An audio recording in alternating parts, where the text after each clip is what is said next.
Thank you very much. Amos, please.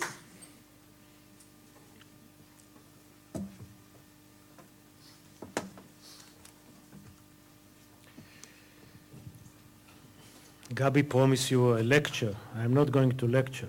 I'm going to close in time. So it's a closing remarks. And thank you very much. Thank you very much for your closing and important thing. If you need another 5 minutes. This is my call now. טוב. אני חושב שזה היה יום חשוב. It's a very important day. ונדבך נוסף. I think it was another layer in our thinking process and our learning as to different warfare and the changing warfare. We talked about it in the morning as well. We talked about symmetrical warfare between armies, and at least theoretically speaking, they used to fight according to rules where they had to, take out that civil population from the war zone. And when you look, if you look at the First and Second World War, you don't really see it, but at least those were the rules back then. And we have now moved to asymmetrical warfare against non-state organizations that don't even use those same rules of war. On the contrary, they actually exploit the rules as a strategy. And this was said already. And now we find ourselves in a situation fighting in something which is a hybrid entity that has characteristic of a state, but is still a non-state and still fights in a way that does not respect the rules. And all this obligates us to keep studying and renewing ourselves. And that is why I didn't like what the member of Knesset, Ofer Shelach, said, that he quoted the statements of Sherman from 1864, and we don't want to act like the General Sherman. And what was true of the 19th century is no longer true of the 21st century. And that is why Benny Gantz could not have written that letter. And we conduct ourselves completely differently, according to completely different rules. And as I spoke of in the morning, these are rules that spring from that need to achieve our goals as a state, not as an army, to protect our citizens, that is. And only later, the army, according to the guidelines of the political echelon, had to translate it into strategy, into tactics. But again, with our obligation to protect our citizens, we also have the obligation to mitigate and minimize as much as possible the harm done to the enemy. And of course, there is a tension between the two, and this tension we have to manage. We have to talk about it. We have to study it. We have to interrogate it and investigate it after every round of war. And again, don't call it war, let's call it a round of warfare. And as I said, we have to study it, we have to conduct research and examine case studies. But again, these topics keep coming up, and we have to talk about it, both on the level of the senior leadership, the senior military leadership, and also on the level of the simple soldiers. The soldiers have to understand what we are talking of.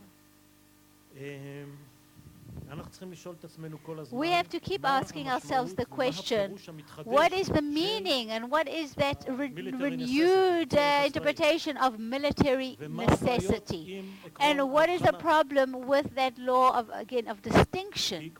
Because as was said here a number of times, the enemy takes that rule of distinction and exploits it for their benefit. Because by Iron Dome, what is Iron Dome of the Hamas? It's the civilians. That's the Hamas's Iron Dome, intentionally. Whether it's in the mosques, in the hospitals, in the UN facilities, we have to understand that that is the strategy, and we have to find the right tactical solution and doctrinal solution so that we'll first of all be able to protect our citizens. That is our top priority. And also to do this force protection for our soldiers. That is also a very important principle. And vis-a-vis that, to see how we can really minimize the casualties among our enemies. And Iron Dome, to a certain extent, also changes the principle of proportionality. Because in contrast to that very common area, that proportionality is measured by means of the number of casualties, our number of casualties, and the enemy's number of casualties. No, that is not true. Proportionality is measured between military advantage and the damage, that collateral damage that is caused to the enemy. So if Iron Dome protects us well enough, then our military advantage through the offensive decreases. And then the collateral damage, even that is permitted, decreases because of proportionality. And that is why when we attacked, when the IDF attacked, I have to make sure it's not me, it's the IDF, but when the IDF attacked those who launched those rockets, I think that was the right thing when they examined thoroughly, because they knew that the Iron Dome will stop those missiles. Okay, we don't have to throw bombs to stop those missiles. Doesn't mean we didn't have to attack them in those places where we really had to attack, because there was no collateral damage, we had to attack. Where collateral damage was very, very low, or so Iron Dome is not enough, absolutely. But it changed the whole issue of proportionality. On the other hand, when there were tunnels, there was no other solution for the tunnels. Simply we had to go in, enter, and do the job. Proportionality was something else.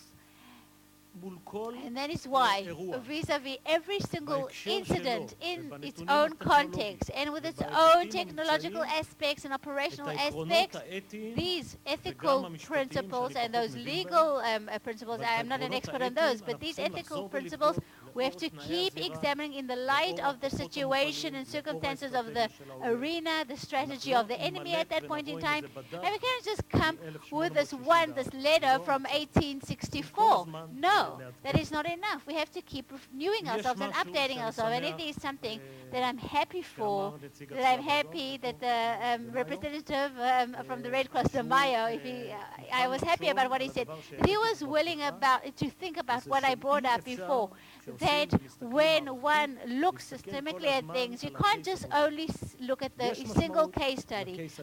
Absolutely, the single case study has meaning, it's significant, and that is, again, that is strategic perspective.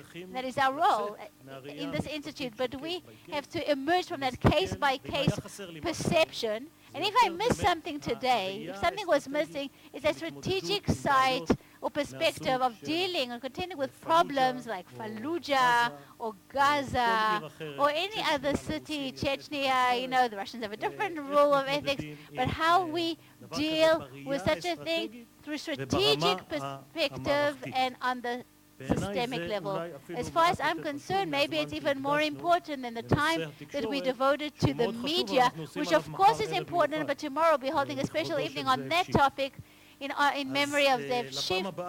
So for the next time, the focus will be on this and that, on the strategic vision or perception, and how we take into account all those different aspects that are so important that came up today. I would like to thank the audience who stayed with us till the very end. Thank you for this very long study day. Gabi, Dani, all those who prepared it on our side, and our partners, of course, in the Red Cross, our guests, and all those who were here today on this very insightful day. And hopefully we'll see you next time, the next conference. Thank you so much.